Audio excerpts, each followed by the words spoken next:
Parfait. Donc aujourd'hui, l'idée dans le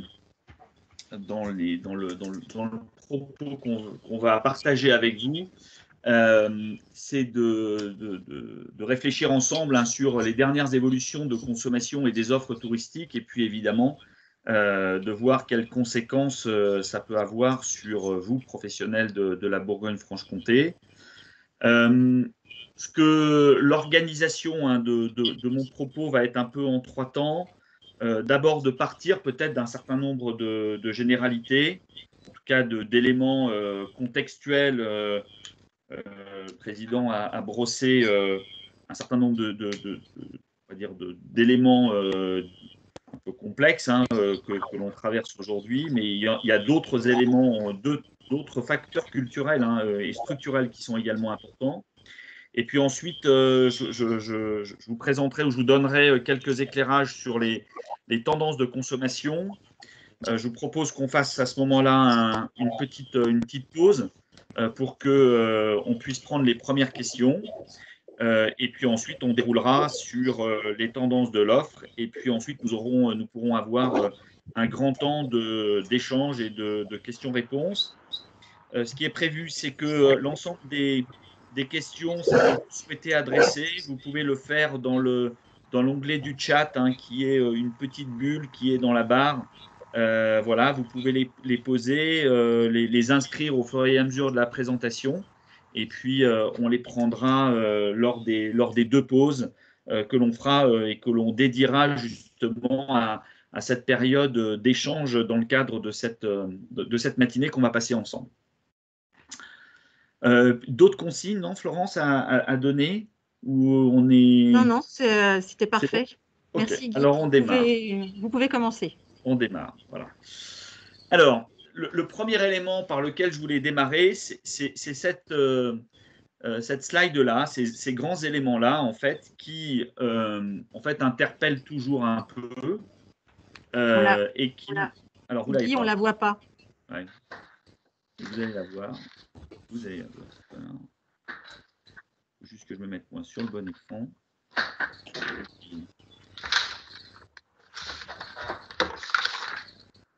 Là, vous l'avez.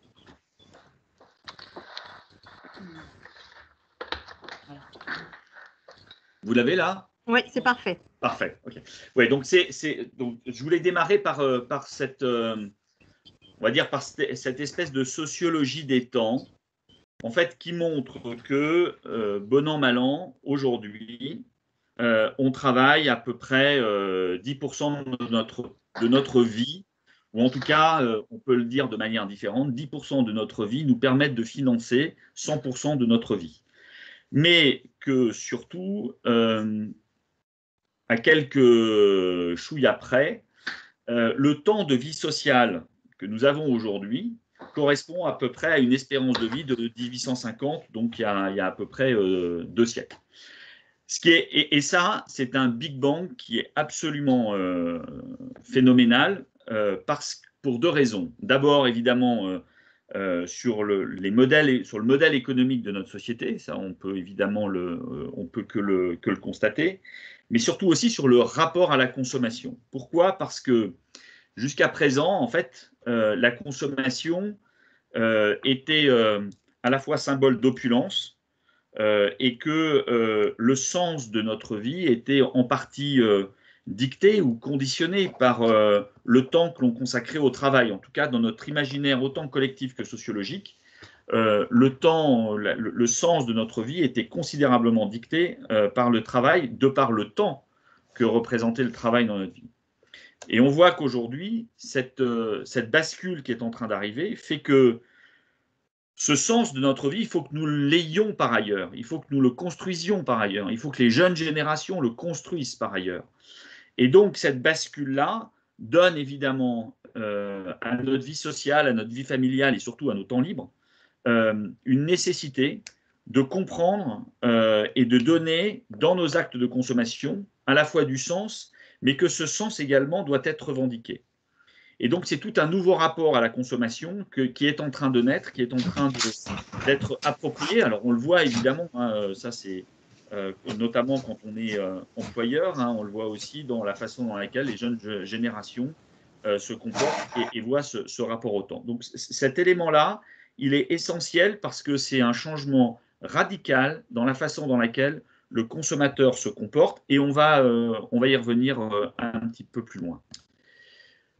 Alors pourtant, on voit hein, finalement qu'il y a un espace extrêmement important aujourd'hui et de plus en plus important dans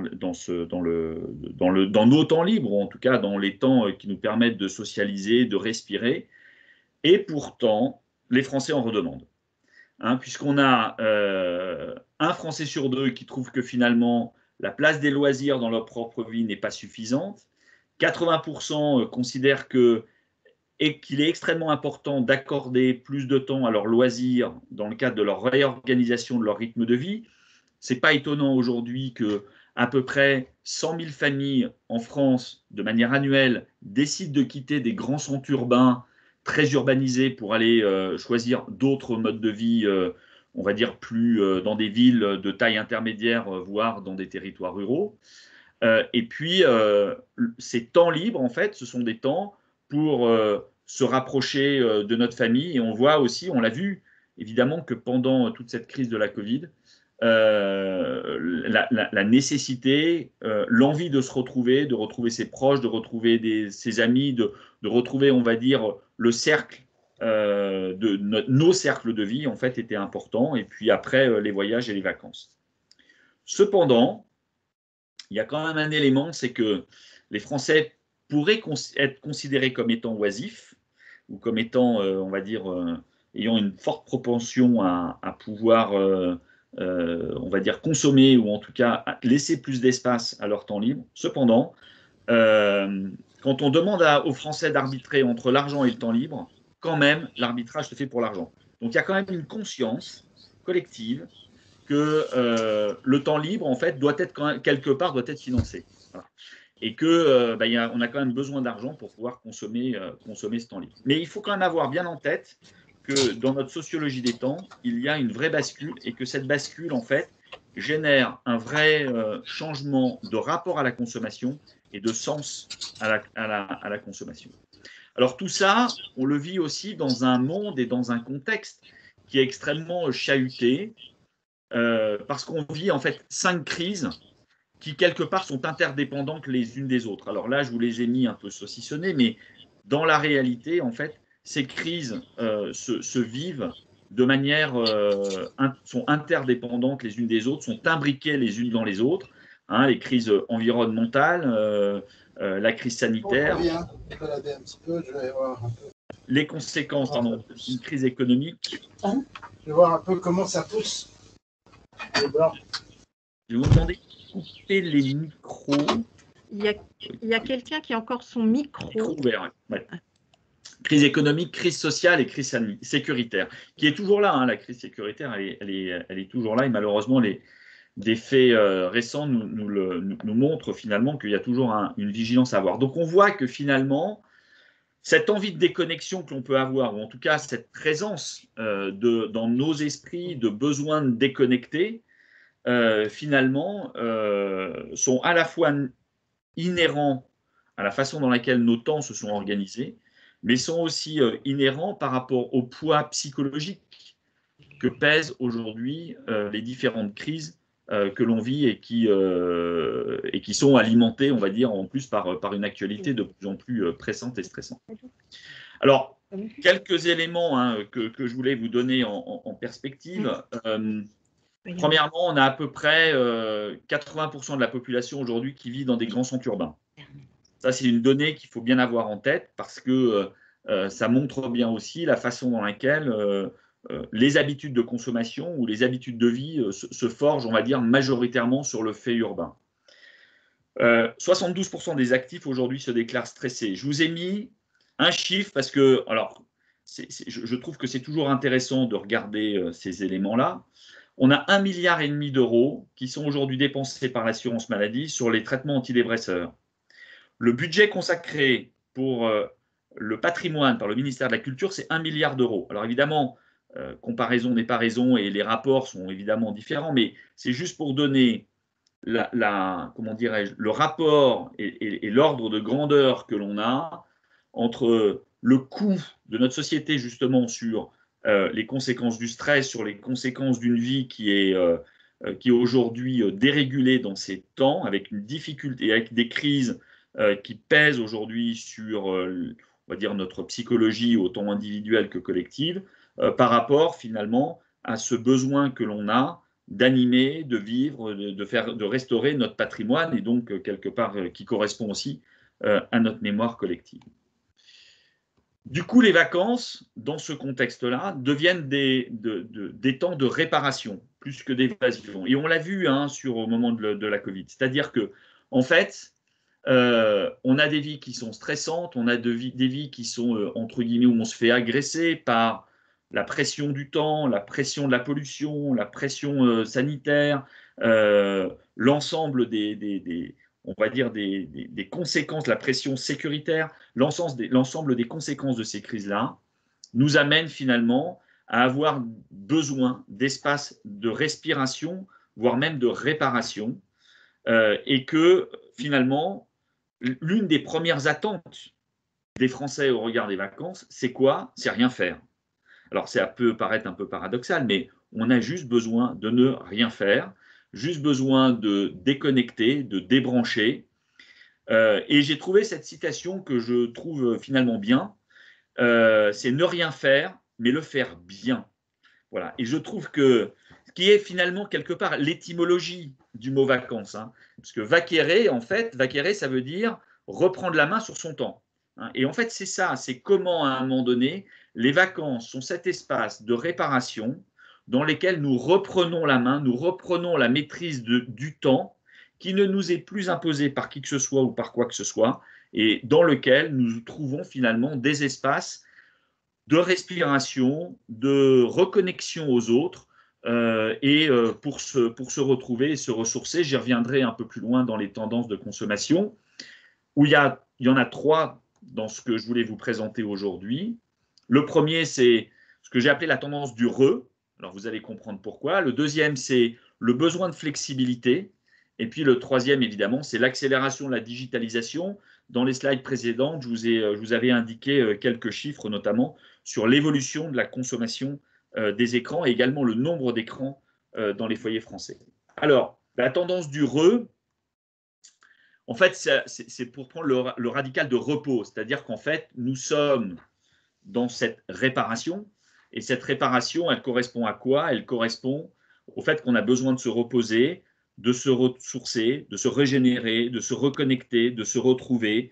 Bref, on a besoin d'avoir des vacances qui sont une véritable parenthèse de déconnexion pour se reconnecter, reconnecter à soi, reconnecter à la nature, reconnecter aux autres. Et l'ensemble de cette reconnexion nous permet d'avoir ce ressourcement. Et ça, cette tendance du re, on le retrouve finalement par le fait que, alors on parle beaucoup d'expérience dans le tourisme, et ce qui est important, j'y reviendrai un peu plus loin, notamment sur la question des offres, mais l'expérientiel n'est pas sensationnel.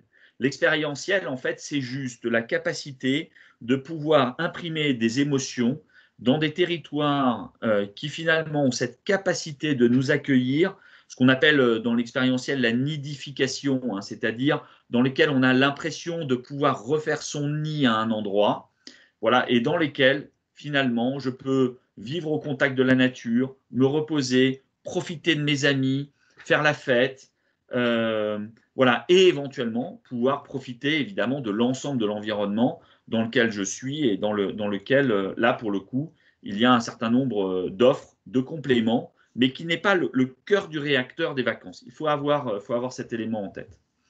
Et donc, ce dont on a besoin, c'est des activités calmes et reposantes.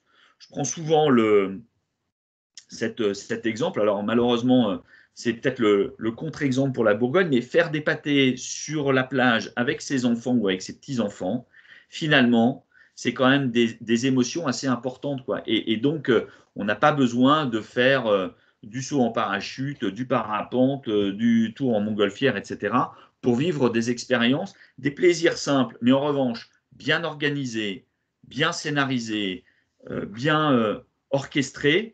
c'est ce que vous faites, hein, c'est ce que le CRT, par exemple, mène avec l'opération des Fantastiques Pique-Nique. C'est simple, un pique-nique.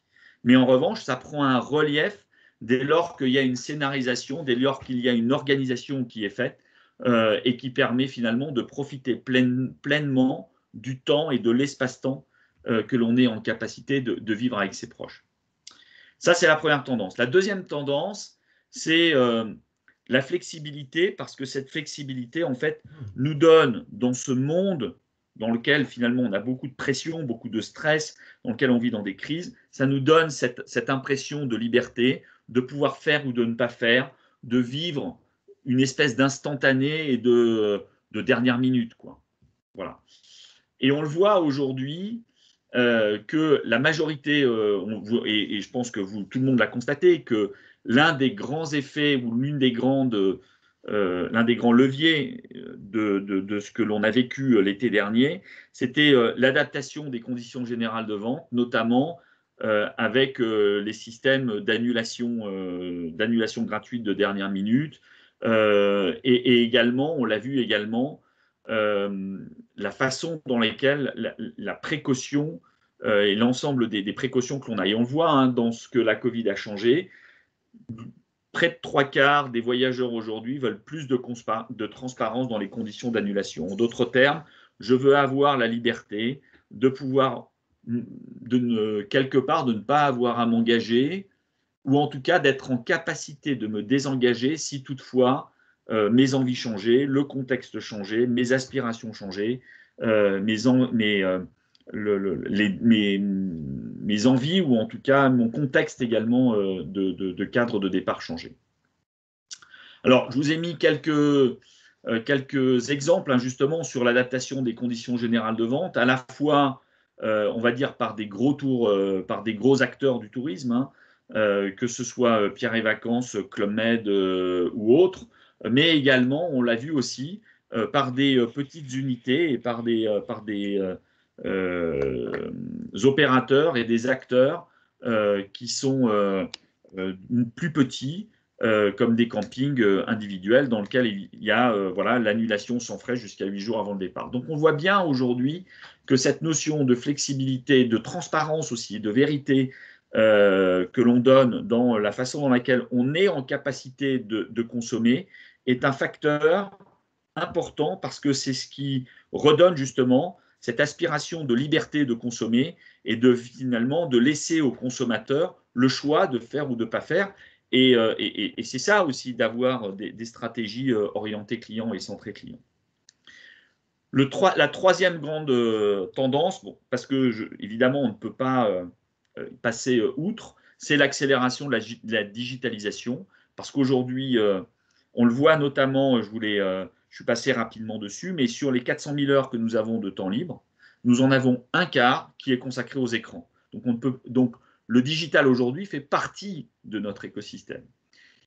Et il y a plusieurs éléments qui rentrent en ligne de compte, notamment sur les aspects touristiques. Le premier élément, c'est la recherche de facilité. C'est-à-dire que, évidemment, Internet est une fantastique ouverture sur le monde, une fantastique vitrine pour le consommateur, pour à la fois définir son choix, si tant est qu'il ait la capacité même, au travers de ses écrans et de ses outils, de pouvoir vraiment choisir et avoir l'exhaustivité de l'ensemble des offres. Mais donc, 85% des Français partis en séjour l'ont préparé en ligne. Donc, en d'autres termes, on ne peut pas aujourd'hui ne pas être présent sur le digital quand on est un opérateur touristique.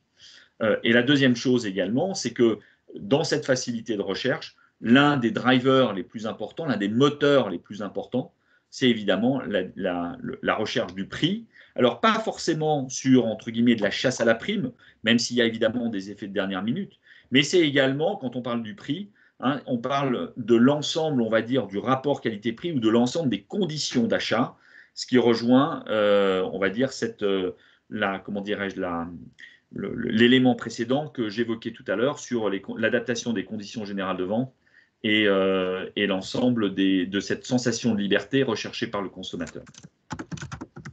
Les recherches en ligne, et c'est ça qui est intéressant, c'est que, évidemment, 95% des recherches, hein, aujourd'hui Google, c'est 95% de la part de marché de la recherche en France, c'est à la fois de la comparaison, mais c'est aussi de la prise d'avis. Hein. C'est de la comparaison sur les prix, c'est de la comparaison sur les conditions générales de vente, mais c'est également de la consultation d'avis. Alors, on a chez Comanaging un outil qu'on appelle le Comanaging Insight, qui mesure en fait la fréquence de recherche, le volume de recherche qui est fait par les internautes avec l'ensemble des destinations, des globalement 2000 destinations françaises. Donc on croise en fait 2000 destinations françaises avec un champ lexical d'à peu près 700 mots du tourisme. Et là, ce que le nuage de mots que je vous affiche, en fait, est le nuage qui correspond à la somme des destinations et des mots.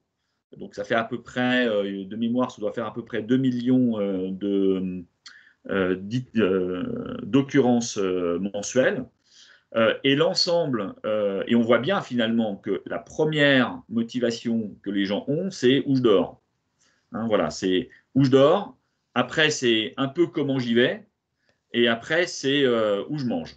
Voilà. Donc, on voit bien que la dimension logistique, l'accroche, on va dire, de l'organisation du séjour est faite essentiellement par les fonctionnalités initiales dont on a besoin, d'où la nécessité, et ça c'est un élément important dans lequel je sais que la région travaille, enfin le CRT travaille beaucoup, d'où la nécessité de l'organisation du jeu collectif, parce que l'entrée par l'image de la marque de la région est aussi importante que par l'entrée du client dans ses envies de consommation, et qui est finalement l'unité très opérationnelle dans laquelle il va être d'abord accueilli et dans laquelle il va organiser sa logistique, la première logistique étant où dormir. Troisième élément qu'il faut aussi avoir en tête, c'est aujourd'hui tout l'avènement des réseaux sociaux et ce qu'on appelle le marketing de l'influence ou le co-marketing, on trouvera différentes appellations. Ce qui est important, c'est de bien avoir en tête, c'est que 85% des Français, dans le domaine du tourisme, font confiance aux avis qui ont pu être mis en ligne. Voilà. Donc, en fait, avoir des avis en ligne, c'est un élément d'influence qui est extrêmement important et dans lequel, aujourd'hui, finalement, on a besoin. Donc, quand on vous incite ou quand on vous dit qu'il faut être sur Facebook, qu'il faut être sur Instagram, ce sont des sujets qui sont importants parce que le cercle familial, comme le cercle de la relation sociale, pèse aujourd'hui de manière beaucoup plus importante que l'ensemble aujourd'hui de la communication dite traditionnelle, que ce soit de la publicité, du référencement ou d'autres. La recommandation par les amis, par le premier cercle, ah bah tiens, j'ai été dans tel endroit, tu sais, tu devrais y aller, tu devrais visiter. Mais aussi la recommandation par les médias sociaux, par le système de notation, par les systèmes d'avis, sont des éléments qui supplantent complètement comment dirais-je, la communication qui est faite de manière traditionnelle sur les médias classiques. Voilà. Chose également importante, c'est que vous avez 70% des clients qui changent leur statut Facebook pendant leur voyage. Hein, vous savez, la fameuse photo que l'on met quand on est sur la plage, en train de bronzer, en train de visiter, le selfie, etc. C'est 70% des gens qui, sur Facebook aujourd'hui, modifient leur statut quand ils sont en vacances. Et on voit bien, finalement, cette capacité d'influence et de résonance, et donc d'actualité que représentent les vacances. Les vacances, c'est évidemment un moyen de débrancher, mais il y a quelque part aussi un moyen d'affirmer, d'afficher, de valoriser sa déconnexion. Voilà. Alors après, l'autre élément, le dernier élément de la digitalisation qui rentre en ligne de compte aujourd'hui, c'est, on va dire, le sans contact. Et on voit bien qu'aujourd'hui, l'ensemble des applications digitales permettent finalement aussi de créer de la sécurité, hein, créer cette espèce de bulle dans laquelle, à partir de mon outil, à partir de mes objets connectés, finalement, je suis en capacité d'aller d'un endroit à un autre et de naviguer dans cet autre endroit, finalement, sans aucun contact. Alors, derrière, il y a évidemment toute la recherche, il y a un certain nombre d'éléments qui sont aujourd'hui loin de la démocratisation, que ce soit des robots d'accueil, que ce soit des ouvertures de de porte dématérialisée par smartphone, qui quelque part aussi crée un effet important, enfin un effet induit qui est la déshumanisation de l'ensemble de ces sites. Donc, il y a probablement un subtil et un juste équilibre à avoir. Mais si on va dire, dans l'extrémité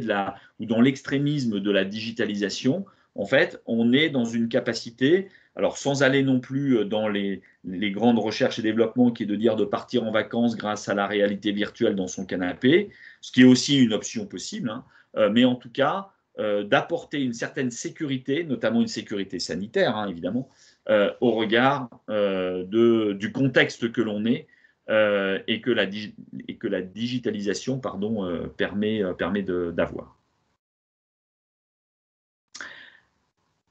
Alors, je vous présente ces 3 premières tendances de consommation. Je rebasculerai juste après sur les 3 tendances autour de l'offre. Mais je vous propose peut-être à ce stade-là de prendre des premières questions ou peut-être des réactions, si vous en avez, ou des commentaires si vous en avez inscrits. Donc, n'hésitez pas à être sur le chat, hein, pour les porter.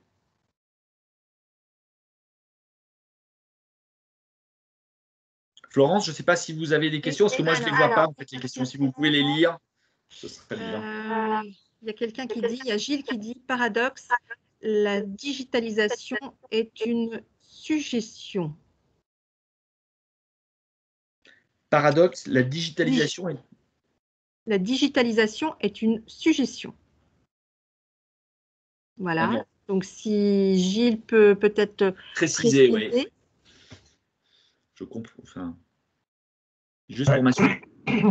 Non, mais c'est facile à comprendre parce que ce que vous expliquez qui donne l'impression d'une certaine liberté, en réalité, assujettit tout un chacun à des process nouveaux, soi-disant de liberté, mais moi, je ne suis pas de ceux qui pensent que la déshumanisation des contacts humains, c'est encore un autre paradoxe, soit une très bonne chose. Alors, là où je vous rejoins, c'est que la digitalisation apporte ou amène, on va dire, des paradoxes. Ces paradoxes, enfin, ce qui est intéressant, c'est que les paradoxes conduisent nous obligent, on va dire, à prendre position et à faire des choix.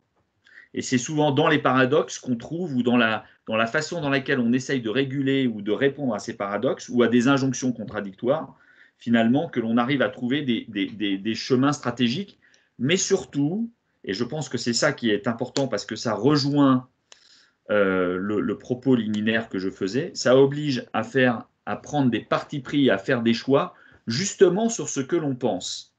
Et comme la consommation aujourd'hui est une façon d'exprimer le sens ou de retrouver du sens et de revendiquer ce sens dans la façon dans laquelle on va acheter, que ce soit des légumes, des produits de grande consommation ou ses vacances. Hein, on n'est pas schizophrène, on va le voir un peu plus loin, on n'est pas schizophrène autant que ça. Finalement, on a besoin, et le consommateur a besoin, que des prises de position claires soient prises là-dessus. Après, les prises de position, comment dirais-je, elles sont toutes entendables, elles sont toutes acceptables. Voilà. Mais évidemment, la digitalisation amène ces grands paradoxes. Certains croiront et voudront aller vers le sans contact et le virtuel. D'autres, au contraire, revendiqueront l'humain et encore plus d'humain et rester en dehors des sentiers battus. Vous allez le voir d'ailleurs, il y a des offres aujourd'hui qui proposent justement la détox digitale. Puis-je rajouter un mot? Bien sûr. Bon, moi j'ai l'honneur de présider un EPIC tourisme. Donc j'ai sous ma responsabilité, j'ai 3 offices du tourisme.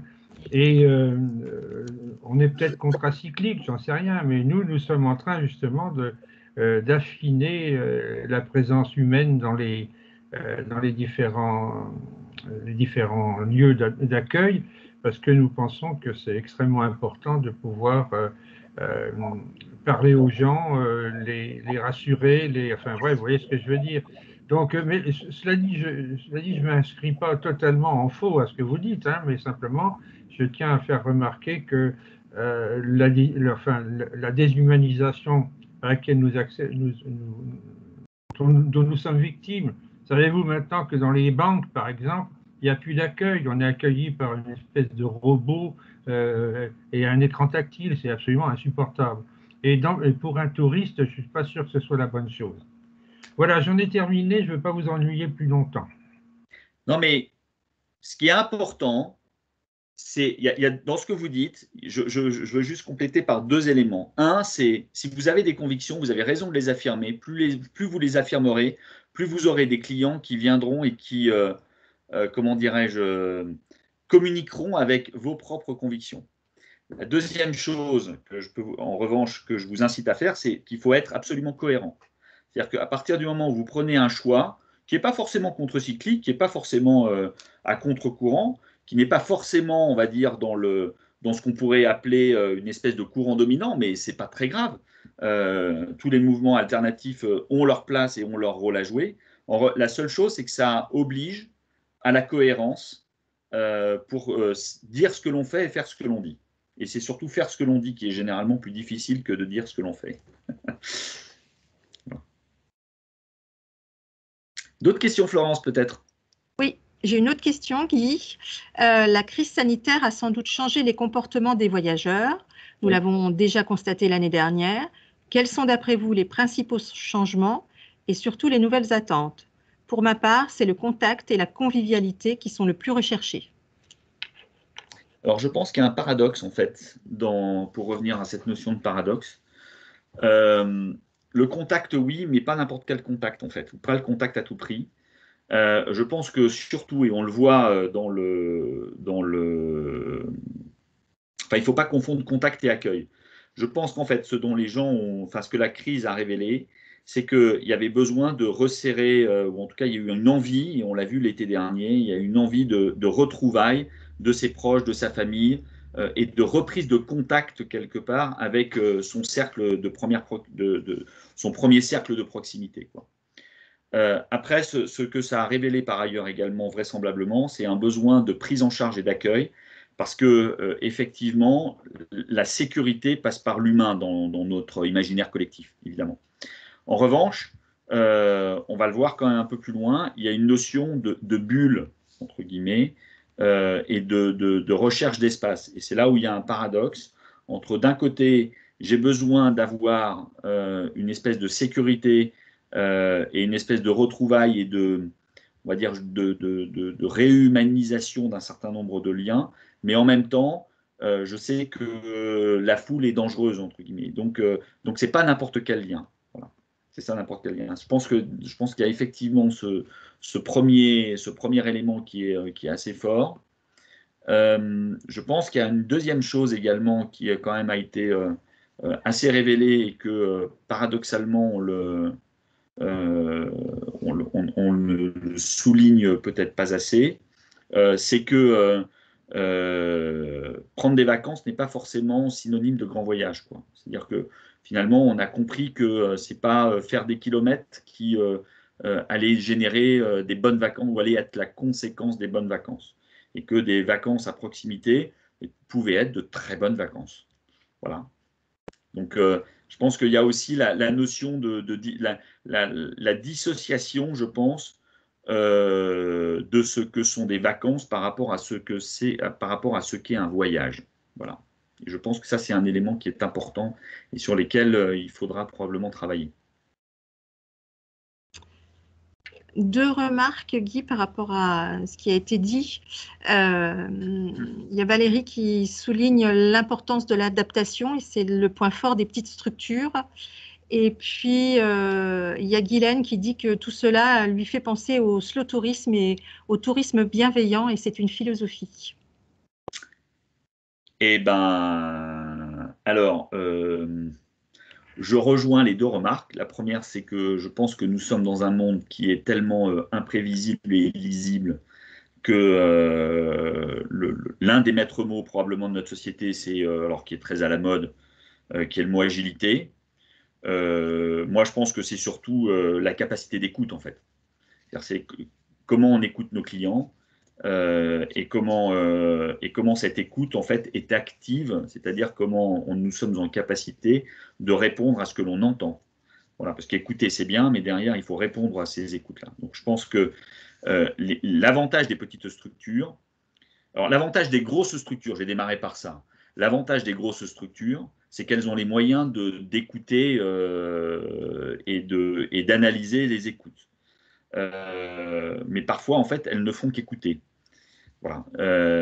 En revanche, l'intérêt des petites structures, c'est le temps c'est peut-être d'avoir des outils moins sophistiqués, mais en revanche, d'avoir des temps d'écoute et une proximité d'écoute beaucoup plus forte, une intimité d'écoute beaucoup plus forte, et donc derrière des capacités de réaction qui sont, elles, beaucoup plus efficaces. Ça, c'est pour le premier point. Le deuxième temps, sur le slow tourisme, oui.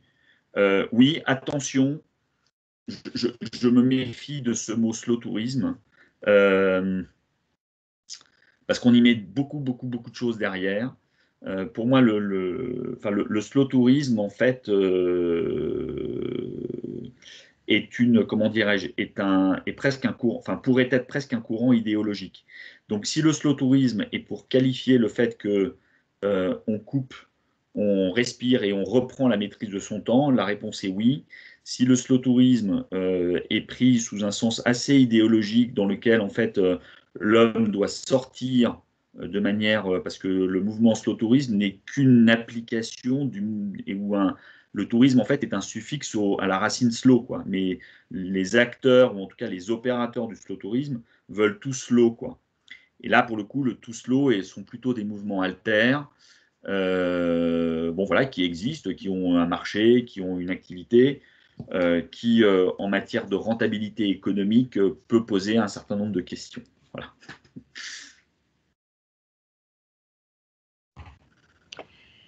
Guy, encore 3 questions pour cette première partie de questions-réponses. La première d'Isabelle, qui concerne les statistiques présentées, ne tiennent pas compte des tranches d'âge. Quels impacts ont-elles sur les choix de la population? Les attentes ne sont pas les mêmes pour des jeunes adultes ou pour des boomers, notamment en matière de destination et de moyens de transport. Comment intégrer ce type de données dans une politique marketing? Alors, moi j'ai une conviction, mais c'est que les valeurs vont prendre le pas sur les tranches d'âge, ou en tout cas sur ce qu'on appelle les CSP en marketing. En d'autres termes, la conviction moi, que j'ai aujourd'hui, c'est que aujourd'hui, je reviens sur ma démonstration initiale, c'est que nous sommes tous en quête de sens. Et que consommer doit donner du sens à nos vies. C'est-à-dire que jusqu'à présent, consommer nous amenait, on était dans une espèce de société de consommation dans laquelle l'opulence, on va dire, était le marqueur, ou en tout cas était la fabrication de notre identité. Aujourd'hui, ce n'est plus l'opulence ou la capacité de consommer ou de surconsommer qui fait qui donne du sens à notre consommation. Consommer, en fait, est exprimer notre opinion. Et donc, il y a une espèce de dialectique entre les produits que je consomme affirment mon engagement, et cette affirmation de mon engagement confirme le sens que je veux à la fois donner à ma vie, mais également la façon dans laquelle je veux être reconnu comme étant porteur de ce sens-là. Donc, il y a cette mécanique-là. Et donc, aujourd'hui, c'est pour ça que je le dis, alors parfois de manière un peu provocante, c'est que le touriste n'existe plus. Il n'y a que des gens en situation de tourisme. En d'autres termes, nous ne nous comportons pas de manière différente quand nous achetons une plaquette de beurre dans un supermarché que comme nous choisissons nos vacances. Alors, évidemment, hein, je le dis de manière très caricaturale, ne vous renversez pas voilà, en entendant ça, mais en revanche, quelqu'un qui achète une plaquette de beurre bio, qui veut un emballage recyclage, eh ben, ira vers des tendances de consommation bio, recyclable, vers de l'environmental friendly. Quelqu'un qui achète la plaquette de beurre low cost, probablement ira vers du tourisme low cost. Voilà. Donc, il y a une espèce de symétrie, une cohérence de consommation, parce que la consommation n'est pas j'en veux plus et toujours plus et encore plus. C'est comment j'affirme le sens dans l'acte de consommer, dans l'acte d'achat. Voilà. Et donc, du coup, en revanche, cette quête de sens peut être différente en fonction des tranches d'âge, en fonction des revenus, en fonction du corpus familial. Ça, je peux l'entendre. Mais en revanche, la quête d'engagement doit être pour moi le prérequis et qui doit conduire la réflexion au regard, on va dire, de l'organisation des catégories socioprofessionnelles traditionnelles dans le marketing. Et l'autre bascule que l'on voit ou que l'on a, c'est ce qu'on appelle le marketing émotionnel, le marketing de l'émotion, qui est la façon dans laquelle on dose les charges émotionnelles, donc dans lesquelles on va mettre des doses de sens dans le parcours client. Je vous prends un exemple aujourd'hui. Les Galeries Lafayette travaillent avec des professeurs en neurosciences sur les parcours clients que vous avez et sur ce qu'on appelle les charges émotionnelles, c'est-à-dire quand vous déambulez dans les Galeries Lafayette, quels sont les moments dans lesquels vous avez des montées d'émotions fortes au regard des attentes que vous avez. Et ce qui est intéressant, c'est que le parcours client femme n'est pas le même que le parcours client homme, n'est pas le même que le parcours client famille. Et donc, on regarde et on organise, on va dire, les îlots en fonction des clientèles et la façon dans laquelle ces clientèles, on va dire, déambulent dans leur organisation. Dans les parcours clients touristiques, ce devrait être la même chose. À quel moment une destination doit provoquer une charge émotionnelle importante? Et quelle émotion veut-on faire revivre? Voilà. Alors, vous avez, si un jour vous avez la possibilité, je vous incite d'aller en Autriche dans les stations de ski qui ont beaucoup travaillé sur ces sujets de parcours client. Et en fait, c'est extrêmement important. Moi, je vous incite à sortir de votre territoire et à vivre votre territoire comme si vous étiez des clients, alors inconnus le plus possible, mais faites une réservation, vivez votre territoire comme si vous étiez un client, quoi. Et notez tous les potentiels irritants qu'un client vit, parce que si vous les vivez, vous inquiétez pas, hein, les clients vont les vivre exactement de la même façon.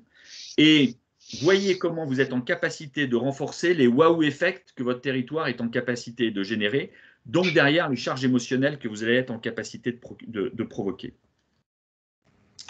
Voilà. Avant-dernière question, Guy. Il y a Pascal de Bibract qui revient sur l'outil Co-Managing Insight, où, comme vous l'avez expliqué, vous croisez les destinations avec plus de 700 mots. Ce que vous avez présenté semblait correspondre à un contexte de demande française. Est-ce que ce même travail a été réalisé à destination de la région Bourgogne-Franche-Comté ?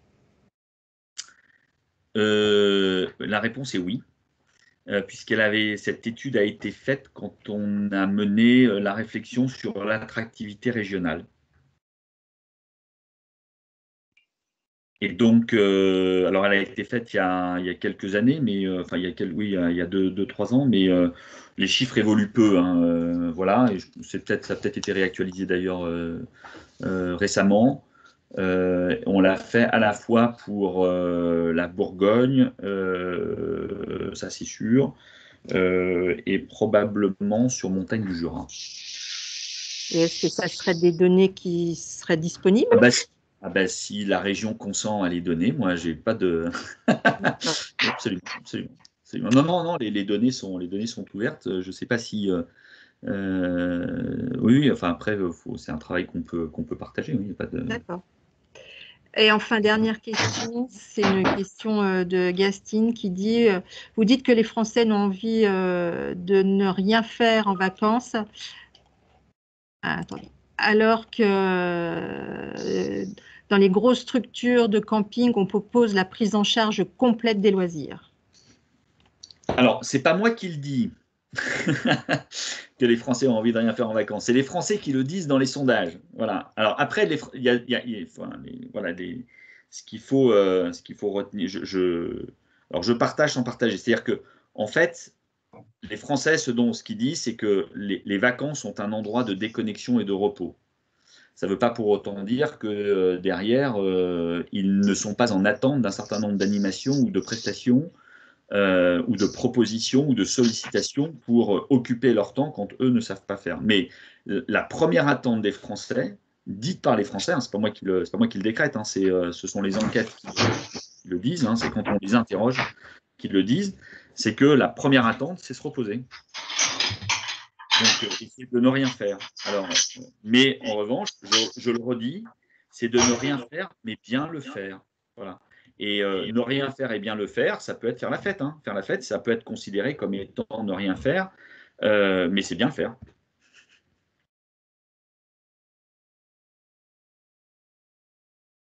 Ah, il faut remettre votre son. Excusez-moi. Voilà, les premières questions sont épuisées, il n'y en a plus. Donc, vous pouvez reprendre la présentation. Alors, voilà, on va reprendre le fil donc, sur la deuxième partie donc, de cette présentation qui était les 3 tendances de l'offre. Alors, sur les 3 tendances de l'offre, je vous en propose 3. Comme ça fait une symétrie avec les tendances clients. La première tendance, c'est l'hybridation. La deuxième, c'est la déconnexion. Et la troisième, c'est le durable et le responsable. Alors, je démarre par l'hybridation parce que je pense que c'est un mouvement qui dépasse largement l'activité du tourisme. On le voit, hein, il y a des voitures hybrides aujourd'hui. Il y a notamment beaucoup dans le domaine du food and beverage, hein, de tout ce qui est les produits de grande consommation et des produits d'alimentation. On voit qu'il y a de plus en plus d'hybridation des utilisations, notamment d'un certain nombre de produits. Et on voit par exemple des brosses à dents hybrides. J'ai un peu cherché hein, quand même. Mais il y a Colgate en fait qui vient de sortir une brosse à dents qui intègre de la cosmétique en fait pour non pas simplement nettoyer ses dents mais également pour les blanchir. Donc on voit qu'il y a une double fonction et donc il y a une hybridation entre la dimension cosmétique et la dimension hygiène de la brosse à dents. Donc on voit bien qu'on rajoute un certain nombre de fonctionnalités, on hybride un certain nombre de fonctionnalités. Alors pourquoi juste un peu si on prend un peu d'un point de vue stratégique, pourquoi il y a ce mouvement et ce développement de ce modèle de l'hybridation? Parce que quand on regarde en fait le levier prix versus le levier de la valeur perçue, il y a 4 façons de s'orienter par rapport à une offre de référence. La première, c'est d'aller en haut à droite, qui est d'aller en ce qu'on appelle en marketing des stratégies d'écrémage.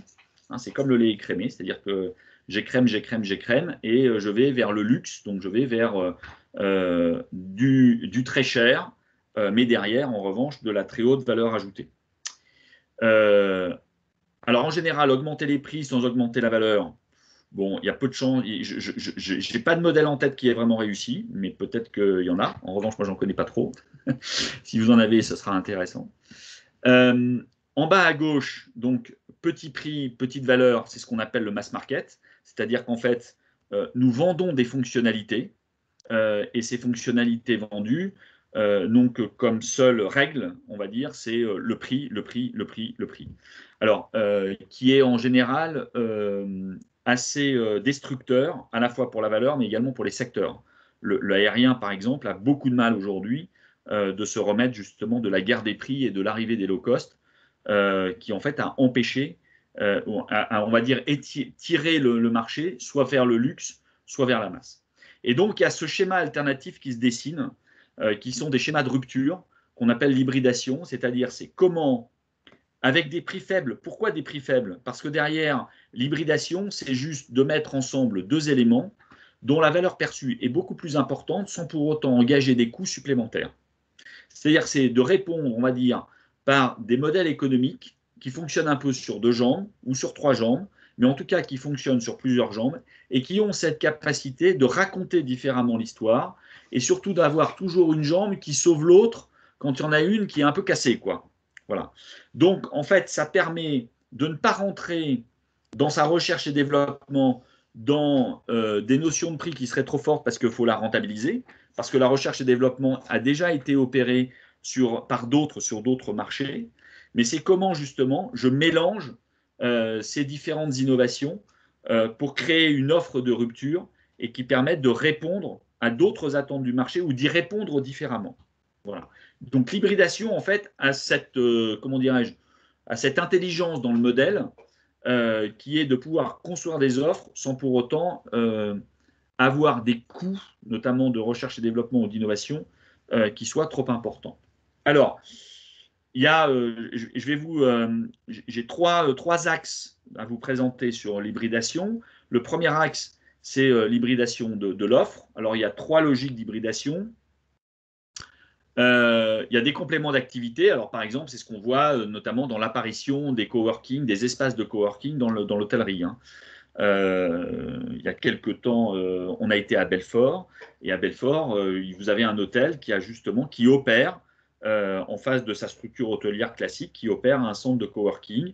Voilà, et donc on voit bien à la fois la capacité qu'un hôtel a, on va dire, à héberger des voyageurs, mais aussi à héberger des chefs d'entreprise, des gens de passage, voire des locaux quand ils ont besoin d'utiliser un espace de coworking. Donc on voit bien la nouvelle dimension par cette hybridation, la nouvelle dimension et les nouvelles opportunités que ça apporte.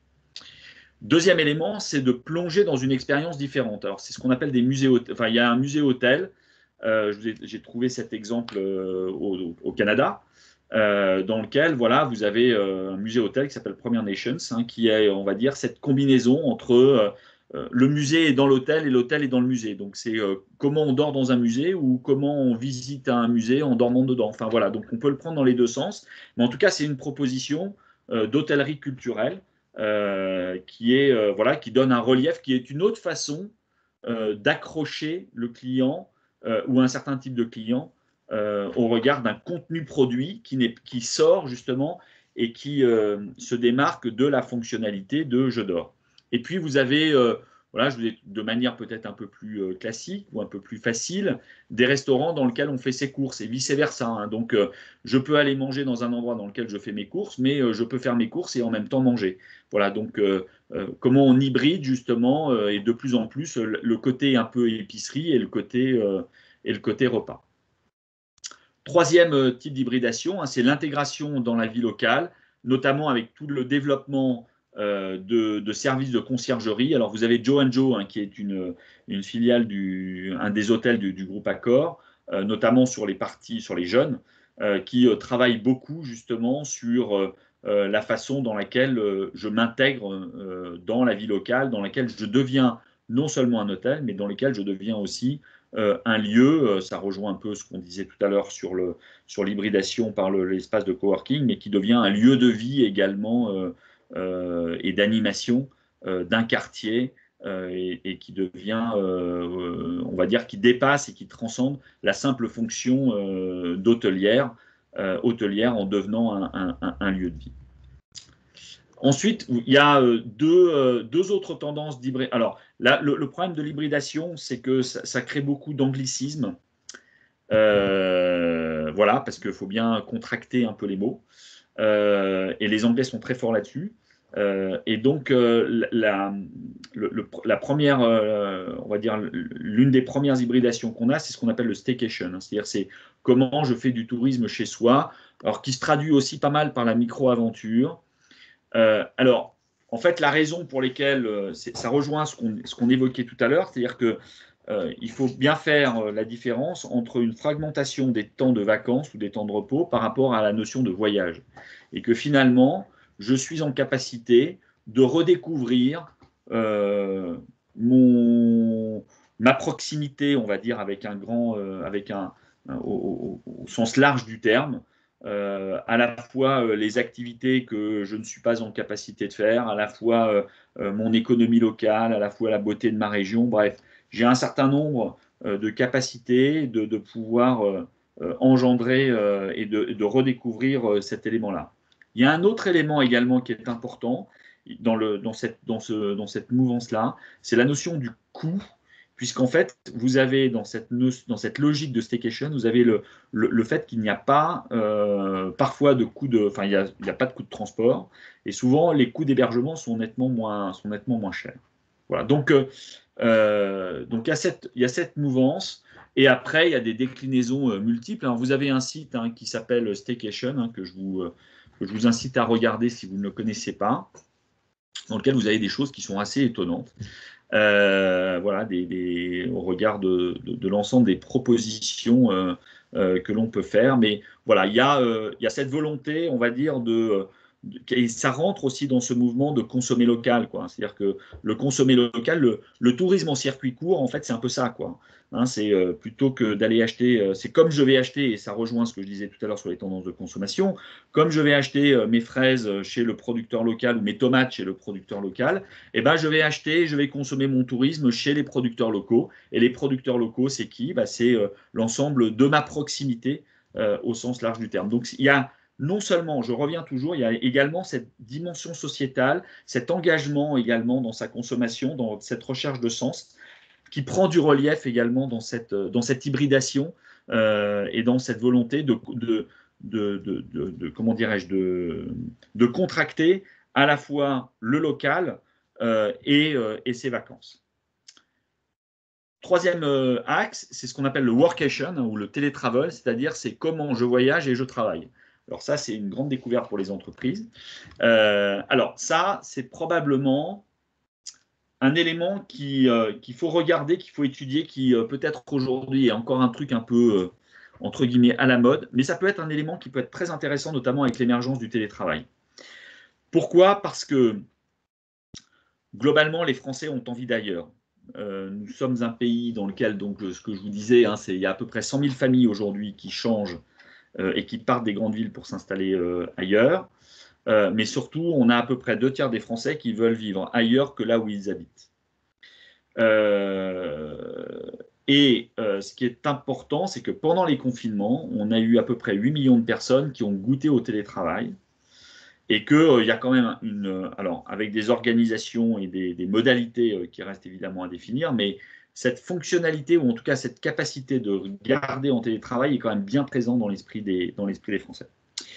Ce qui fait que aujourd'hui, j'ai probablement, alors notamment sur les millennials, sur les jeunes, j'ai probablement aussi d'avoir de ce qu'on appelle les travailleurs nomades ou des voyageurs d'affaires ou des indépendants, c'est-à-dire des gens qui ont encore cette liberté d'action.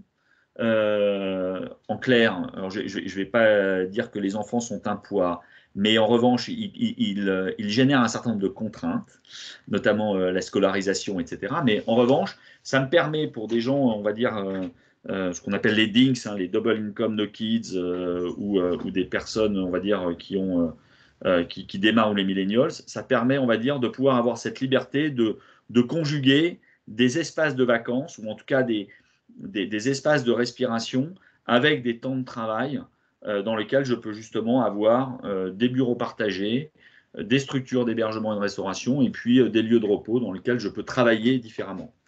C'est une tendance, alors, aujourd'hui, qui est quand même plutôt développée par des hôtels haut de gamme. On est plutôt sur les indépendants ou sur les voyageurs d'affaires. Mais on verra, on va dire, à l'issue de c'est une tendance qu'il faut surveiller parce que probablement qu'un certain nombre d'entreprises, notamment en raison de la diminution des espaces de bureaux qu'elles auront peut-être, pour lesquels elles pourront opter, inciteront peut-être le développement de cette tendance sur tout ou partie des périodes de congé ou des périodes d'aménagement de temps de travail, de télétravail qu'elle pourra générer. C'est à regarder, mais en tout cas, on voit qu'il y a quand même des investissements et une tendance qui aujourd'hui émerge. La deuxième grande tendance dans l'offre, c'est les tendances de déconnexion. Alors, c'est ce qu'on appelle, les Anglais, comme on adore les anglicismes, ça s'appelle le calmtainment. C'est la contraction entre le calme et l'entertainment. C'est comment, on va dire, je recherche des bulles sanitaires au travers de la nature et l'insolite. Et on l'a vu, en fait, c'est la prolongation, ou en tout cas le confinement a été une accélération de cette tendance. C'est quoi? C'est-à-dire que en fait, je veux sortir, je veux être en dehors des sentiers battus, je veux être dans des endroits dans lesquels je me reconnecte à la nature, je suis dans des bulles rassurantes, et quelque part, c'est ce qu'on appelle le voyager sans voyage. Et donc, on a un certain nombre d'hébergements insolites. Alors, c'est dormir dans les bulles, dormir dans des cabanes, dormir dans des roulottes, dans des tentes, etc. Bref, c'est une envie d'ailleurs, mais cette envie d'ailleurs est une façon de consommer son espace notamment de vacances de manière isolée et un peu en dehors, à la fois en dehors des sentiers battus, mais également coupée du reste du monde. Voilà. Et on voit bien cette notion de bulle. Alors vous avez ce qu'on appelle le nouveau concept d'accord qui s'appelle Flying Nest, qui sont en fait des containers recyclés, hein, dans lesquels en fait on bouge.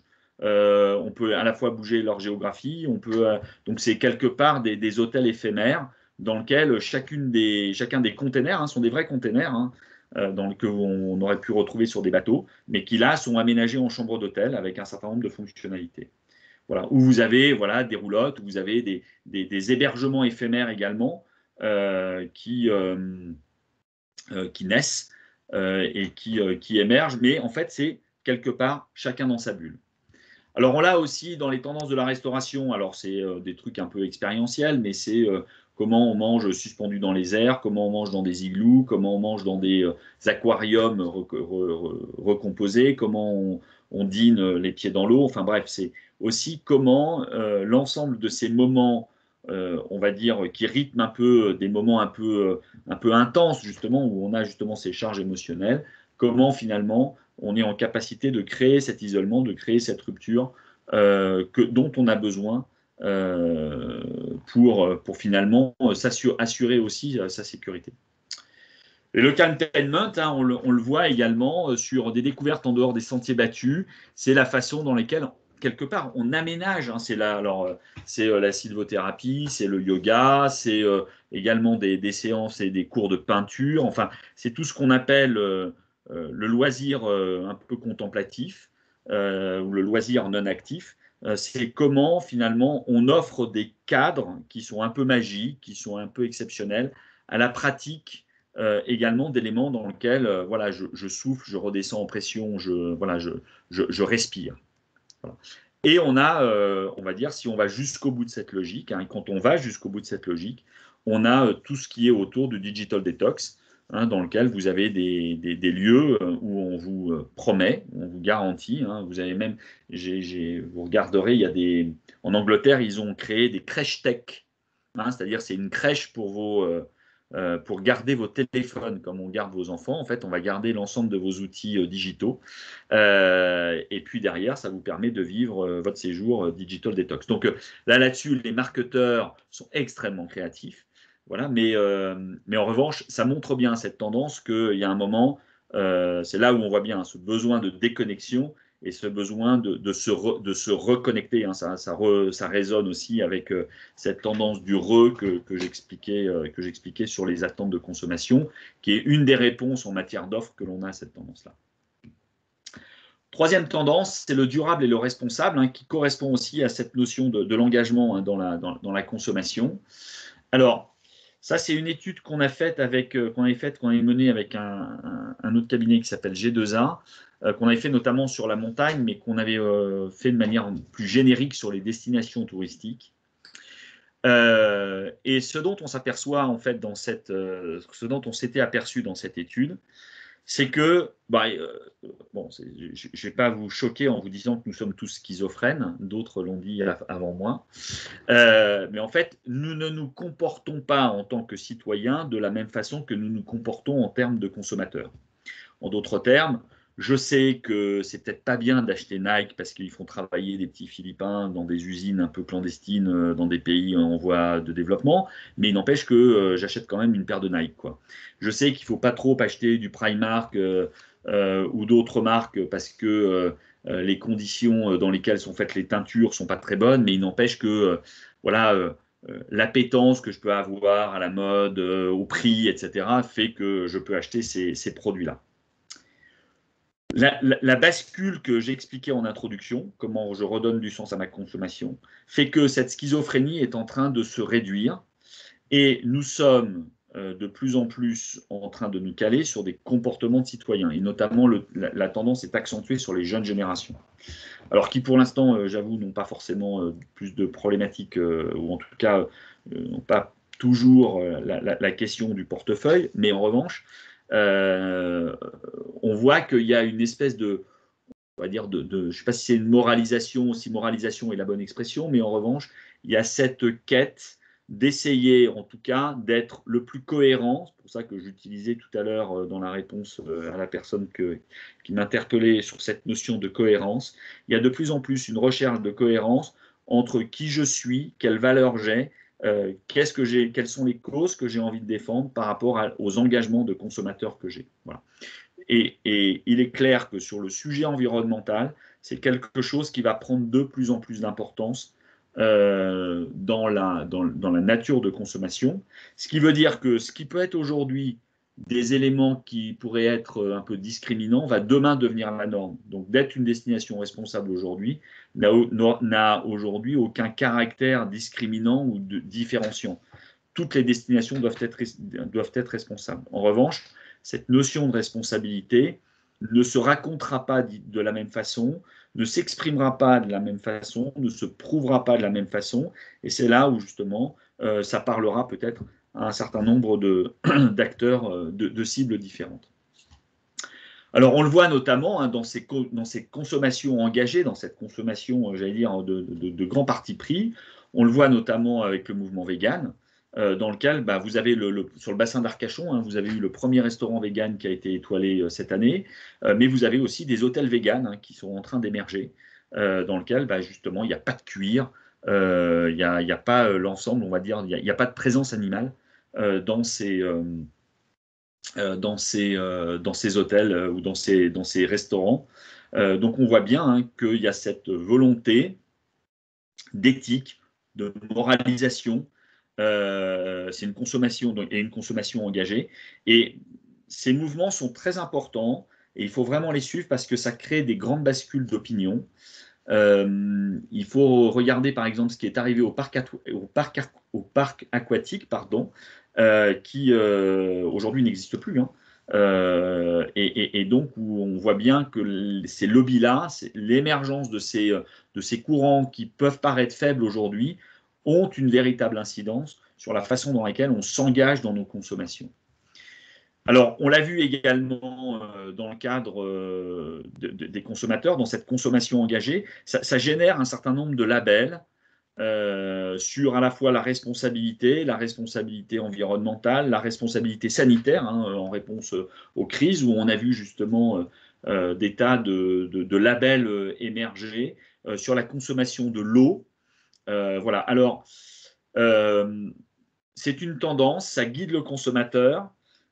Parfois, ça peut le perdre. Voilà, la multiplication ou la multiplicité des labels peut être aussi assez illisible quand ces labels finalement n'ont plus la résonance dans l'esprit du consommateur ou en tout cas dans l'esprit d'un certain nombre de consommateurs. Voilà, donc bon, faut être prudent dans ces logiques-là. Mais en revanche, on voit bien que l'ensemble de ces mécaniques sont à l'œuvre. Et puis évidemment, le développement des circuits courts, alors à la fois pour des raisons fonctionnelles, mais aussi pour la valorisation des produits locaux.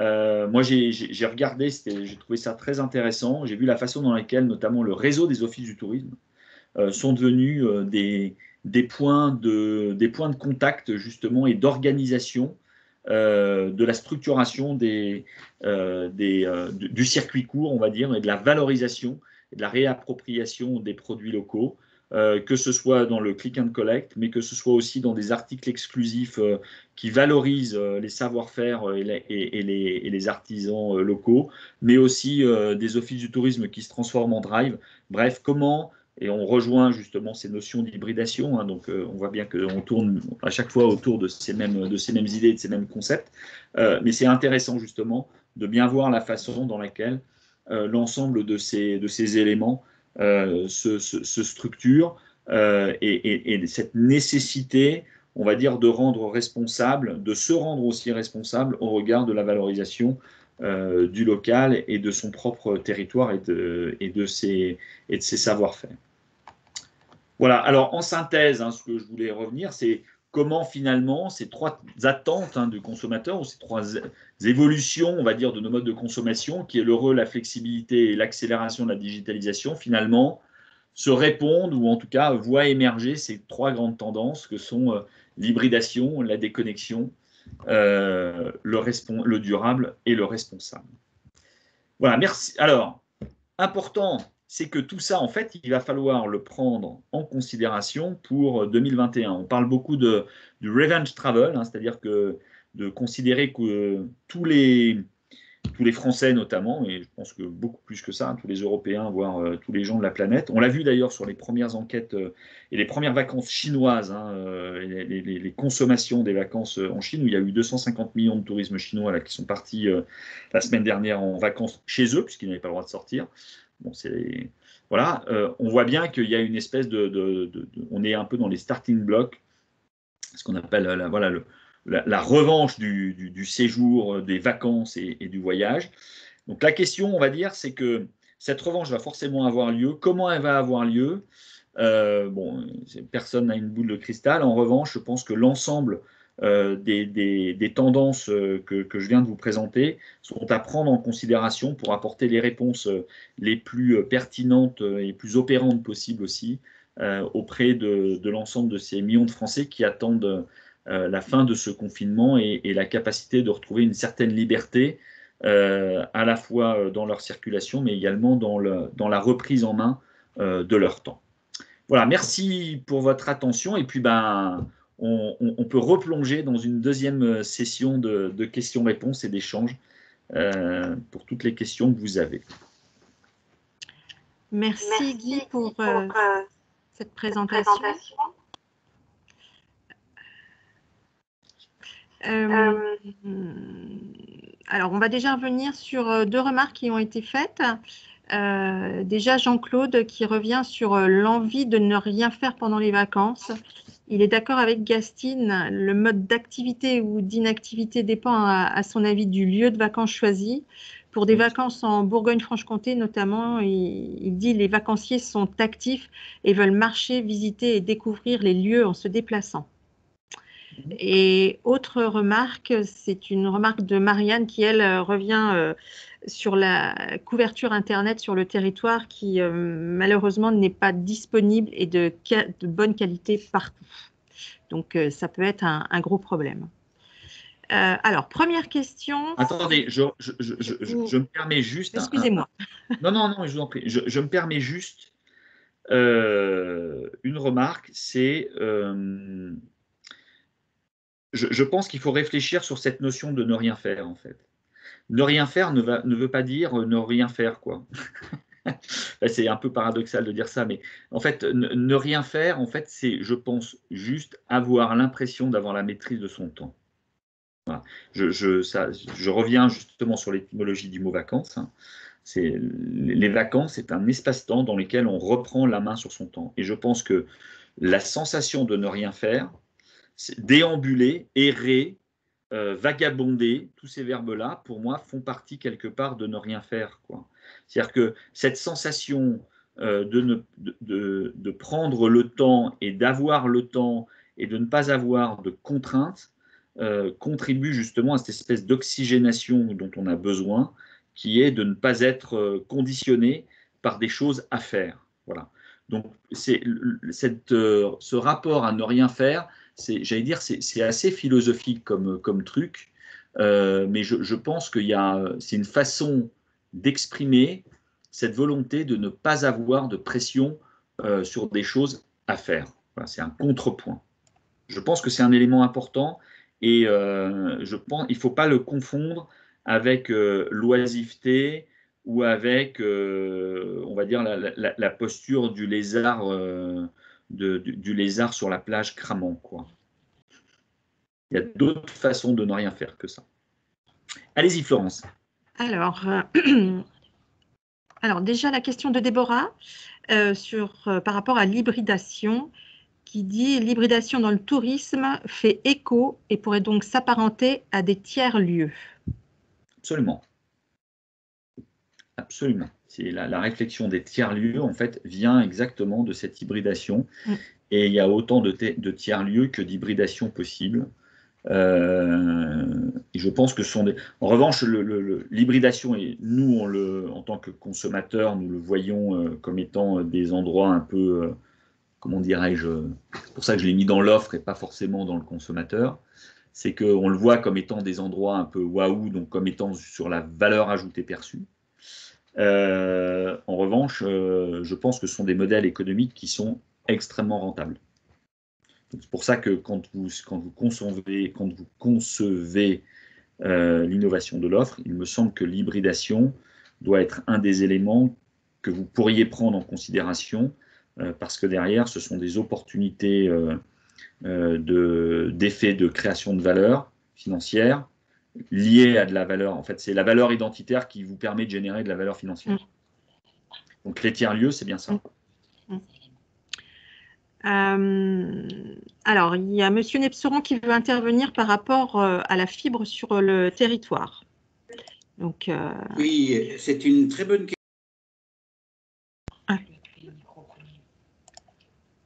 On ne vous a pas entendu, Président. Voilà, je mets mon micro. Merci. Oui. Merci de me l'avoir rappelé. C'est une très bonne question parce que la Bourgogne-Franche-Comté, c'est 2 800 000 habitants répartis en environ 3 800 communes.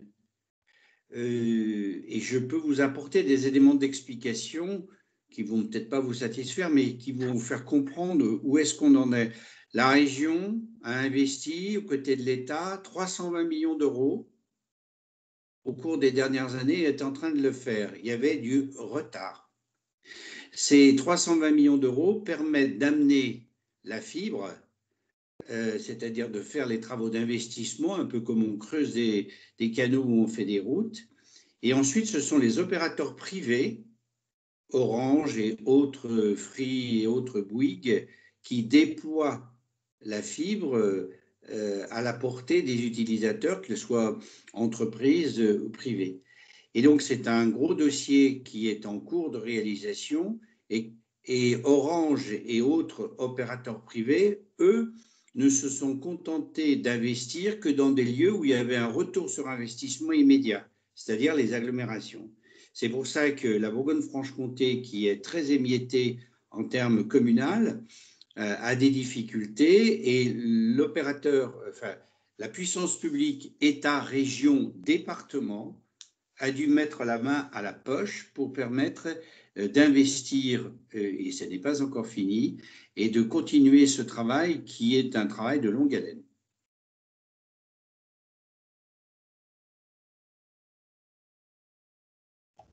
Merci, Monsieur Nepseron, d'avoir apporté ces précisions. Avant de passer à une autre question, il y a quelqu'un qui souhaite revenir sur l'hybridation et qui vous demande, Guy, qui peut nous conseiller au niveau de l'hybridation pour améliorer nos gîtes? Alors, qui c'est une bonne question. En revanche, j'allais dire le meilleur qui, c'est vos clients. Parce que sinon, après, je ne vais pas vous donner le nom d'une entreprise ou d'une société.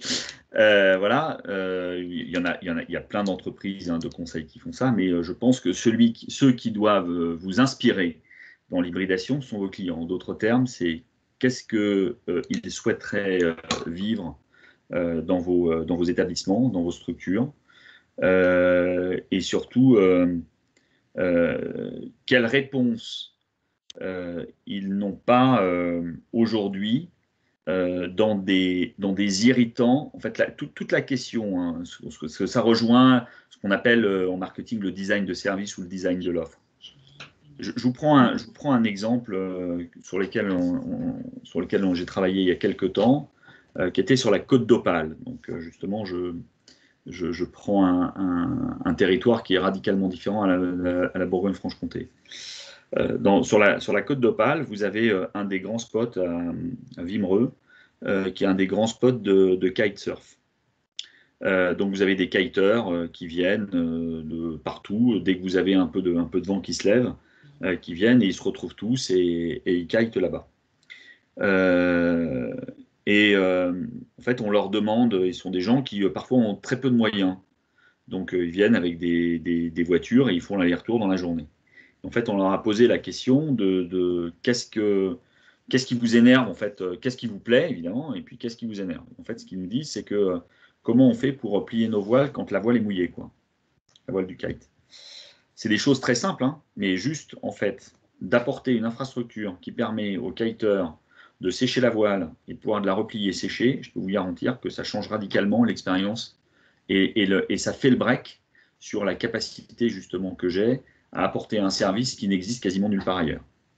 Donc la question, c'est pour ça que je vous dis, écoutez vos clients. Alors évidemment, là c'est lié au kite, c'est un exemple très spécifique, mais écoutez vos clients, demandez-leur en fait quels sont les sujets, quels sont les services qu'ils n'ont pas, et ça les énerve de ne pas les avoir. Alors évidemment, c'est souvent pas des petites choses, de ne pas pouvoir sécher la voile de kite. Finalement, c'est devenu une habitude. Je reprends un exemple sur les stations de ski autrichiennes. Vous avez un truc qui est génial dans certaines stations de ski autrichiennes, c'est quand vous allez manger dans un restaurant d'altitude, vous mettez vos chaussures dans un casier, vous avez de l'air chaud qui vient réchauffer et sécher vos chaussures, vous rentrez dans un restaurant d'altitude sur lequel le sol est sec, vous n'avez pas de chance de glisser, vous avez des chaussons qui vous tiennent vos pieds au chaud. Quand vous remettez vos chaussures, elles sont sèches, elles sont chaudes et vous repartez skier à 14 heures avec des chaussures nickel. Je peux vous garantir que dans l'expérience, c'est juste canon. Nous, on a pris l'habitude de manger avec nos chaussures aux pieds dans nos restaurants d'altitude. Ça ne nous pose pas plus de problèmes que ça. En revanche, d'apporter et de dire finalement c'est quand même galère de ne pas pouvoir enlever ses chaussures, de ne pas pouvoir les sécher, de ne pas pouvoir reskier l'après-midi, finalement on en a pris l'habitude. Mais en revanche, quand on vous propose l'offre, je peux vous garantir qu'il y a un véritable effet waouh et vous êtes prêt à le payer. Voilà, donc c'est pour ça que je vous dis qui vous devez écouter, évidemment, ou qui peut vous conseiller. Vous allez forcément avoir des gens qui vont vous apporter, c'est l'intérêt des cabinets de conseil, qui vont vous apporter un éclairage et un œil extérieur, mais vous avez à 90% la réponse chez vous, dans vos établissements. Et si vous êtes des petites structures, si vous passez du temps à faire de l'écoute active client, je peux vous garantir que vous aurez un certain nombre de réponses sans faire des grandes études. Alors, je le dis pas forcément pour, d'ailleurs, au profit de co-managing, mais souvent, en fait, les réponses sont chez vous, quoi. Donc, faites votre propre maïeutique, quoi. Faites accoucher votre esprit et voyez comment l'ensemble des remarques clients sont en capacité de pouvoir vous faire progresser. Alors, avant de poursuivre dans les questions, il y a plusieurs participants qui reviennent sur cette notion de ne rien faire. C'est bien. Alors, on a Sophie qui dit ne rien faire revient à souffler, ne plus être sous pression.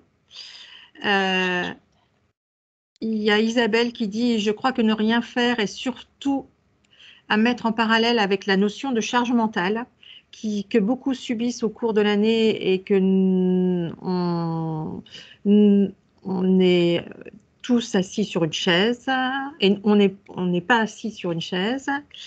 Et puis, il y a aussi ne rien faire, c'est maîtriser son temps sans aucune contrainte. Voilà, je pense qu'on a bien résumé. Alors, on a une question d'Anne-Laure qui porte sur les labels écologiques. Oui. À l'automne, elle a constaté que la Bourgogne-Franche-Comté était une tache blanche sur la carte des hébergements ainsi labellisés.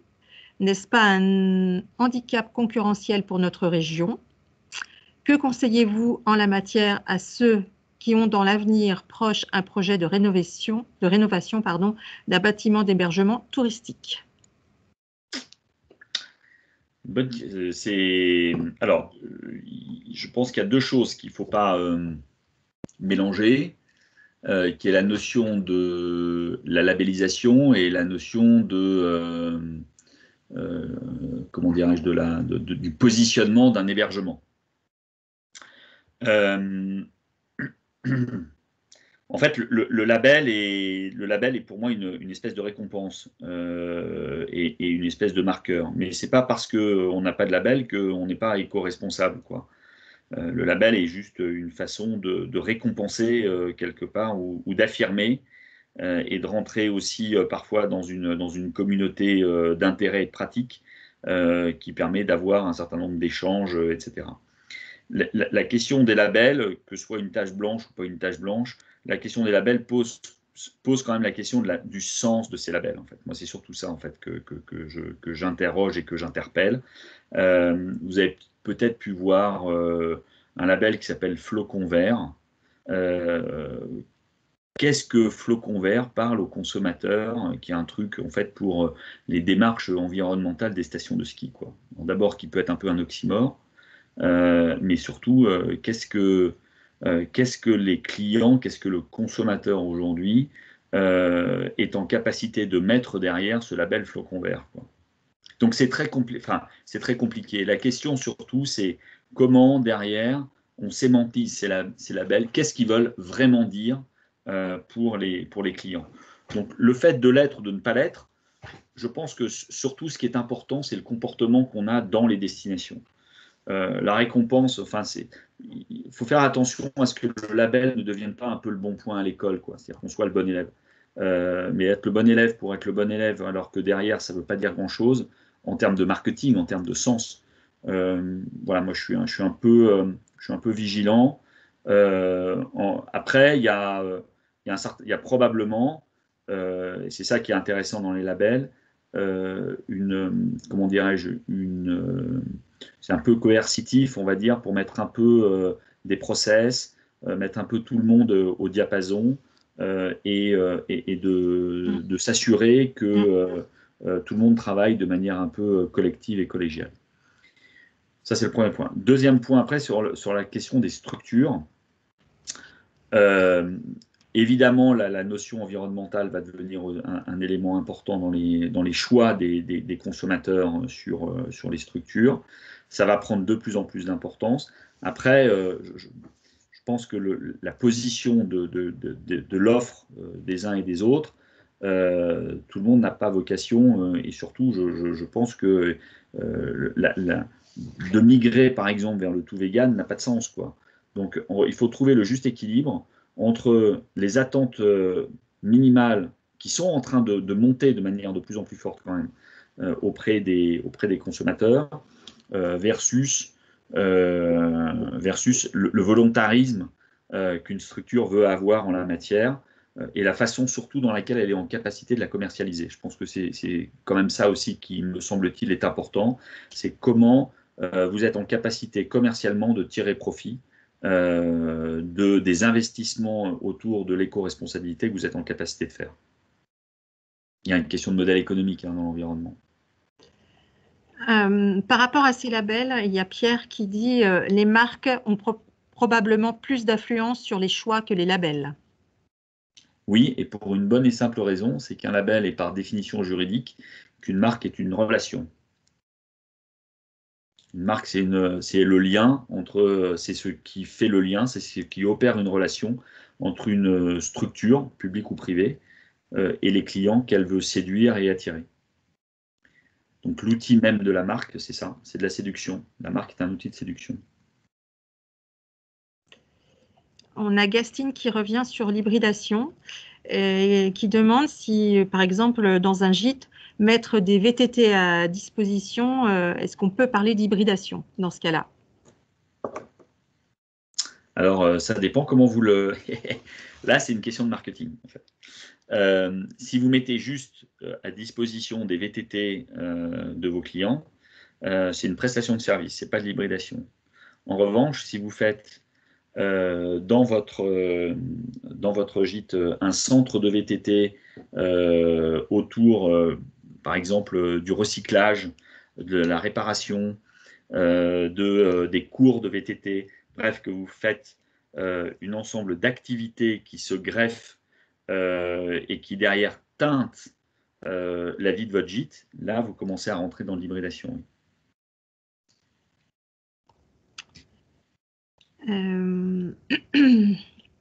Et il y a Valérie qui dit il faut se poser la question suivante. Quelle clientèle je veux attirer?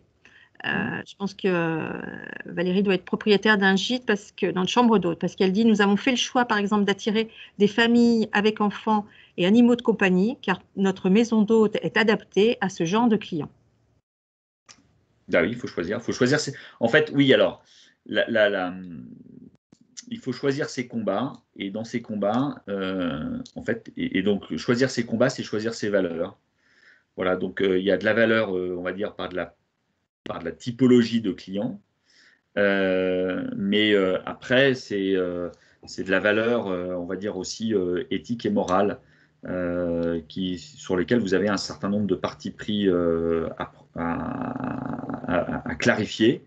Et voilà, et prendre une valeur familiale et d'être un centre de ressources familiales et de prôner ces valeurs familiales, c'est une valeur qui en marketing est valable, quoi. Voilà. Est-ce que je peux juste, Oui. je suis Valérie, donc juste par rapport à ce que vous venez de dire et qui répond à ma question. En fait, on attire les familles et en même temps, nos chambres sont adaptées pour les professionnels qui sont en déplacement pour leur travail. Donc c'est vrai que ça fait une sorte d'hybridation aussi, parce qu'ils n'utilisent peut-être que la moitié de la chambre, mais ils ont le Wi-Fi, ils ont tout ce qu'il leur faut pour travailler. On est proche d'une grande ville, donc c'est vrai que ça permet, voilà, nous on a fait des chambres plus grandes pour pouvoir avoir les deux catégories de personnes. C'est très facile à mettre en place à partir de ce moment-là. Oui, mais ce qui est dans ce que j'entends, en fait, c'est comment vous préservez une valeur familiale, quoi, et comment vous affirmez ces valeurs familiales. C'est une valeur, on va dire, centrale dans notre société, hein, donc c'est un parti pris que vous prenez. C'est un parti pris. Voilà, donc la seule chose que moi je veux pas juger ce parti pris, mais en revanche, la seule chose qu'on peut saluer, c'est que vous en ayez pris un. Oui, en fait, c'était pour ne pas faire concurrence à nos collègues autour de nous. C'est gentil. Mais, c'était simple. Prenez-le dans l'autre sens, c'est une façon de vous différencier. Voilà, comme quoi ça peut des fois passer sur pas grand-chose. Eh oui, mais Merci. Parfois ça tient à pas grand-chose. Une autre question, comment peut-on être flexible sans être financièrement pénalisé? Annulation gratuite entre parenthèses. Et oui, ça c'est là malheureusement il n'y a pas de recette miracle, et c'est l'équation dans laquelle il faut essayer de naviguer. Je vais poser la question, j'ai pas la réponse notamment sur les aspects de trésorerie, etc. En revanche, ce que je vous incite la façon dans laquelle moi je prends le sujet, c'est comment ne pas faire du flexible le risque de vous disqualifier du marché. Voilà. Et donc la question en fait, c'est quelle est la pénalité qui est la plus infligeante ou la plus impactante pour votre activité. Donc moi je raisonne plutôt dans ce sens-là. J'avoue que c'est pas hyper satisfaisant de faire la politique du pire, mais parfois. Mais je pense qu'à un moment ou à un autre, les normes évoluant au profit du client, il va falloir trouver la juste équation dans vos activités, en fonction de votre modèle économique, entre le besoin de sécurité d'activité, mais aussi le besoin de rester dans les normes du marché. Je ne peux pas mieux répondre. Je suis désolé. Écoutez, merci Guy. Non, j'allais dire on arrive à la fin des questions, mais non.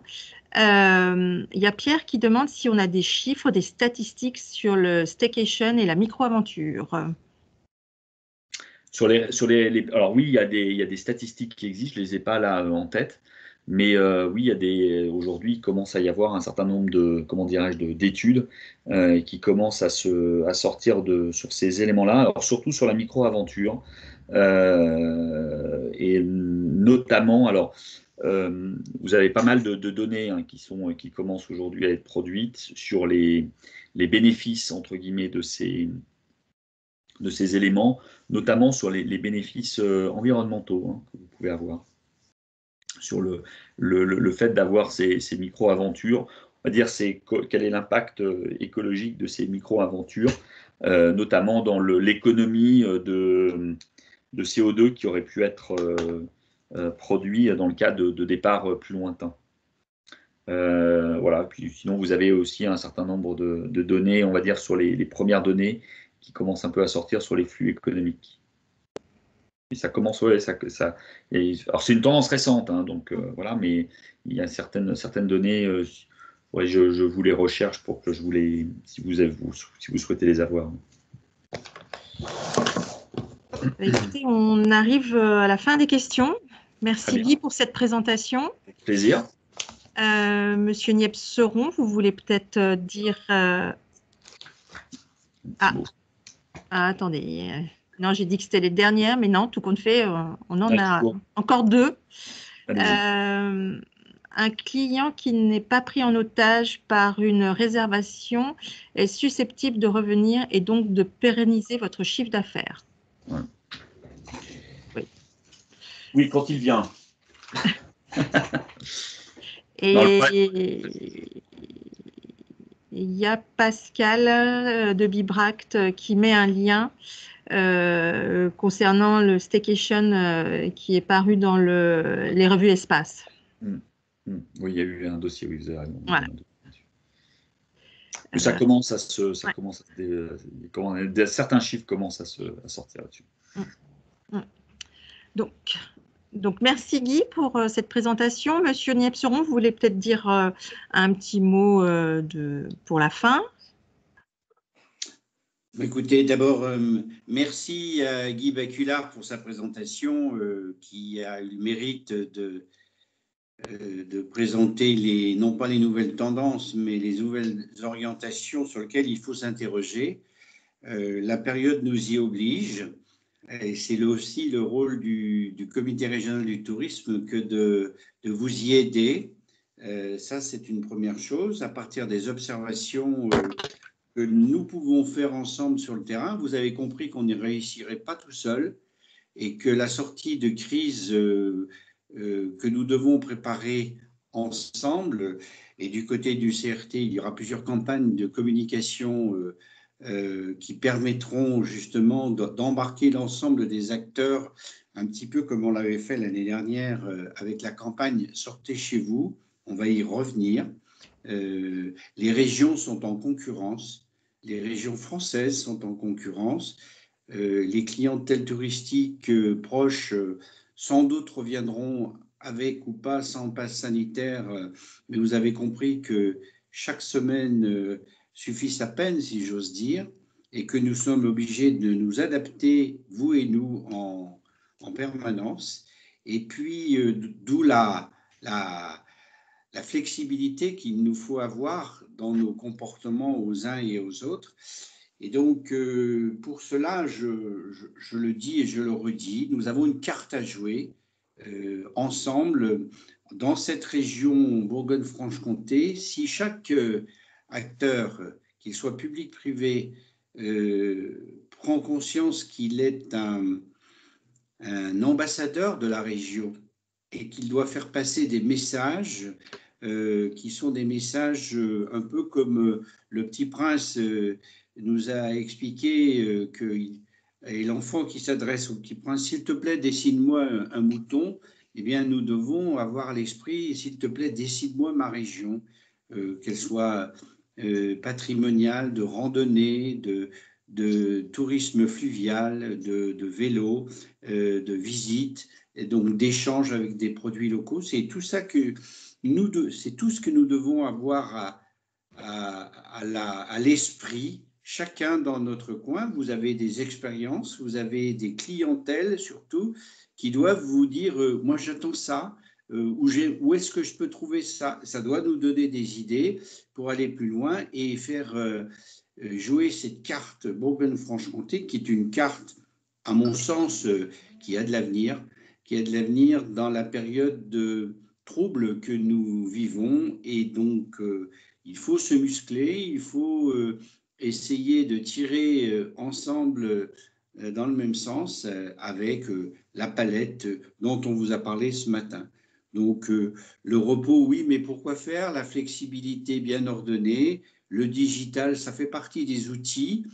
Si on utilise un outil, on peut très bien avoir Le menuisier peut très bien faire des beaux meubles ou saccager des planches. Donc, il faut savoir utiliser le digital à bon escient. Encore merci pour votre réactivité. On reviendra sur de nouveaux instants partagés comme celui-ci pour essayer de réfléchir et d'agir ensemble. Voilà, encore merci aux organisateurs, à la technique, parce que c'est pas toujours facile, et à Guy Baculard pour son intervention. Merci. Merci, Monsieur Nepceron, pour ce petit mot. Merci à tous d'avoir été présents ce matin pour ce premier webinaire. Donc, il y aura un prochain webinaire le 25 mai, animé également par Guy. Et ça sera l'occasion de vous présenter la nouvelle stratégie marketing du CRT. Vous allez recevoir le lien de ce webinaire par mail. Très prochainement, il sera également disponible sur notre site professionnel. Et vous retrouverez également sur le site professionnel tout le programme de webinaire qui aura lieu jusqu'à fin juin. Il y a encore d'autres dates sur le mois de juin. Le 2 juin sur les aides financières du Conseil régional. Ensuite, sur la stratégie digitale, sur les réseaux sociaux, et le dernier sera sur le design de service. Mais tout est disponible sur notre site professionnel. Et merci à tous d'avoir répondu présent, et on vous donne rendez-vous le 25 mai prochain pour le deuxième webinaire. Bonne journée, à bientôt. Merci.